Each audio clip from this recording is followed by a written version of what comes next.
All right, hi y'all, welcome back. This is going to be lecture 2 of unit 2.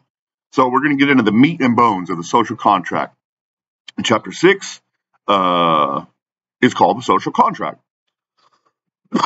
Excuse me. So we sort of laid down a lot of the criticisms for the Hobbesian philosophy and even for sort of Christianity. And so he basically starts his argument for the social contract here. And he says, we've become, as a society, far too complicated and far too populated to ever go back to the hunter-gatherer societies of yore, right? And thus we must learn to build a just society through aggregation. He says, though, that there's a collective action problem, of course, and the give and pull of the difference between society versus liberty, right? And he says, this sum of forces can arise only where several persons come together. But as the force of liberty of each man are the chief instruments of his self-preservation, how can he pledge them without harming his own interests and neglecting the care he owes to himself? The problem is to find a form of association which will defend and protect the whole common force, the person and goods of each associate, and in which each, while uniting himself with all, may still obey himself alone and remain as free as before. So, we're trying to find a system where everyone can feel safe, their property can feel safe, and yet you can feel like you have freedom in action.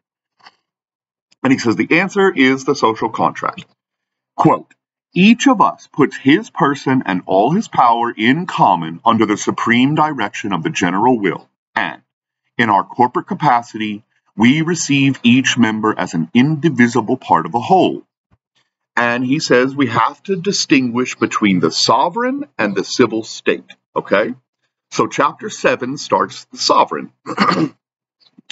And basically, every citizen makes a double compact. The first, as a piece of the sovereign, right, which is the legitimacy of the state itself and all the citizens therein, he has a responsibility to all other citizens as if he himself were the ruler, right? And then second, as a member of the state, a single citizen rather than as a collective, he owes allegiance to the sovereign, the legitimate state, and all other citizens in the compact. So he's saying, not only do you have an obligation to the state, but you also have this sort of obligation to your fellow citizens to treat them as if you were the ruler in a just land. And okay, so he goes on and asks, what are the consequences of these? The sovereign is the citizen and the law, so the sovereign must abide the rule of law.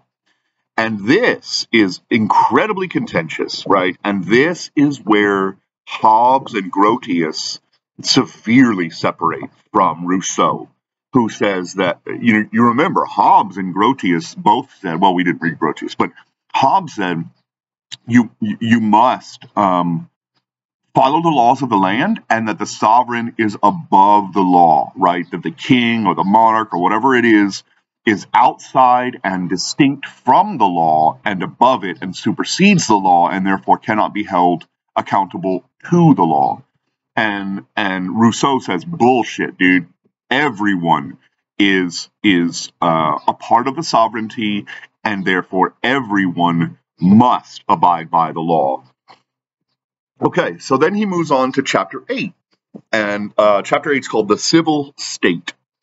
And Rousseau says the social contract introduces morality to man's actions for the first time. Without the social contract, men's actions are like animals.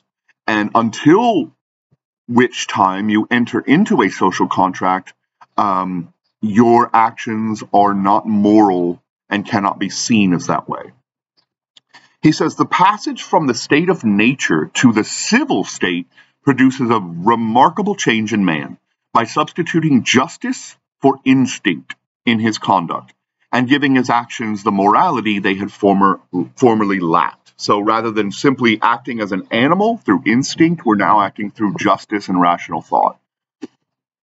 Then only, when the voice of duty takes the place of physical impulses and right of appetite, does man, who so far had considered only himself, find that he is forced to act on different principles and to consult his reasoning before listening to his inclinations.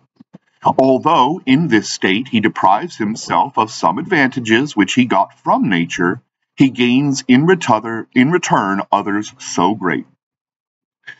So, we have a benefit in reining in our natural sort of predatory impulses, right? The short, brutish, blah blah blah of Hobbes, and we get something in return from the state.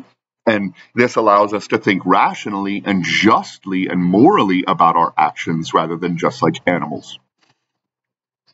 At this point in entering into the social contract, humankind finally has a reason to act on something other than self-interest and to consider their fellow men. And at this point, Rousseau distinguishes the types of liberty, right? He says first that there's natural liberty, that which is based on animal instinct, rapaciousness, and power, right? So this is Hobbes's, state of civil war at all times. And then he says there's also another called the civil liberty, and this is liberty bounded by the general will. So this is, living within a state. And then he also distinguishes types of ownership. We have possession, which is merely the effect of force or the right of the first occupier, versus property, which can only be founded on a positive title. So you can have natural liberty and possessions, right, under an anarchic system, but you cannot have civil liberty and property unless you have a sovereign and a state. Okay, we'll do one more chapter and then we'll move on. I'll close this lecture down. Okay, so finally, chapter 9. And a little bit of context at this time. He's going to talk about property, right, and what are property rights. And this is a huge fight at the time because we're sort of coming out of feudalism. We're coming out of feudalism. Sort of shipping is allowing for the first time the rise of sort of the merchant class or the bourgeois, rather than just nobles and elites versus serfs. And so the economy at the time is also changing dramatically and causing huge social uproar, especially about land, right? And this is one of the things that Karl Marx wrote about, which we'll talk about later, and that a lot of communists write about. But it's also just a huge fight in Europe at the time because all of the feudal lords owned all the land and most of the wealth that's derived from that land. And the vast majority of people were simply serfs. But then you had this rising class of merchants and the bourgeois because of sort of domestic and international trade. And there's a lot of frustration about nobody being able to get their hands on land, even the land that sort of lies fallow and could be cultivated for the better use of society. And yet elites own it and refuse to cultivate it, right? Okay, and so he is talking about this, right? And he says, there are rules to claiming land under Rousseau's philosophy. He says, first, the land obviously cannot be inhabited. Second, you can only take as much as you need for your subsistence, right? To live a normal, healthy life with your family. And then third, you have a duty to your fellow man to actually cultivate the land for the betterment of your society. And he says new claims over land have evolved since the origin of the, quote, city in Greek literature. Greeks used to sign up to a city as an agglomeration of men, not as an aggregation of geographical space, right? It wasn't territorial. Whereas the European kings tied it very much to territory and geography and made the claim that everyone inside is somehow my subject, whereas the Greeks had to actually sign up to be an Athenian, right? And however the acquisition be made, he says, the right which each individual has to his own estate is always subordinate to the right which the community has overall. Without this, there would be neither stability in the social tie nor real force in the exercise of sovereignty. So again, he recognizes that we have to have eminent domain, right? There are some times when the state needs to be able to, establish a port, put in a highway, whatever it is. for the betterment of society. And the sovereign has to pay you for that, but they do have the right to take that land from you and relocate you. Okay, we're going to call it there, and I'll see y'all for the start of book 2. Thanks so much for being with me.